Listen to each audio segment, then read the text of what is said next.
రేవంత్ రెడ్డి గారు అసెంబ్లీలో ఈ అంశంపై మాట్లాడారు. నేను విషయాల్లోకి వెళ్లే ముందు రేవంత్ రెడ్డి గారు ఎంత పచ్చి అబద్ధాలు మాట్లాడతాడు, ఎంత గోబల్స్ ప్రచారం చేస్తాడు అనడానికి ఒక ఉదాహరణ చూపించి నేను ముందుకు వెళ్తాను. రేవంత్ రెడ్డి గారు ఏం మాట్లాడినరో ముందు మీకు అసెంబ్లీలో చూపిస్తాను. అసలు మేము అడిగింది ఏంది? వాళ్ళ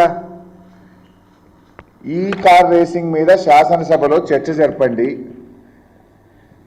చర్చ జరిగితే నిజానిజాలు సభ ద్వారా రాష్ట్ర ప్రజలకు తెలుస్తుంది. ఒకవేళ తప్పు చేస్తే మీరు వివరించండి. అది తప్పు చేయలేదు, రాష్ట్ర ప్రయోజనాల కోసం మేము చేసిన పని అని మేము వివరిస్తాం. అన్ని విషయాలు ప్రజలకు తెలవాలి, సభలో చర్చించాలని బీఆర్ఎస్ పార్టీ మొన్న స్పీకర్ గారిని కలిసి చర్చకు అవకాశం ఇవ్వమని అడిగాం. ఈరోజు కూడా శాసనసభలో అడిగాం. మరి మేము మాట్లాడతామంటే రేవంత్ రెడ్డికి అంత భయం ఎందుకు? మమ్మల్ని బయటకు పంపి సభలో మేము లేకుండా రేవంత్ రెడ్డి గారు దాని మీద చర్చించారు. మాకు చెప్పే అవకాశమే ఇవ్వలేదు. ఆ చెప్పింది కూడా ఎంత శుద్ధ అబద్ధమో ఒక్కసారి మీకు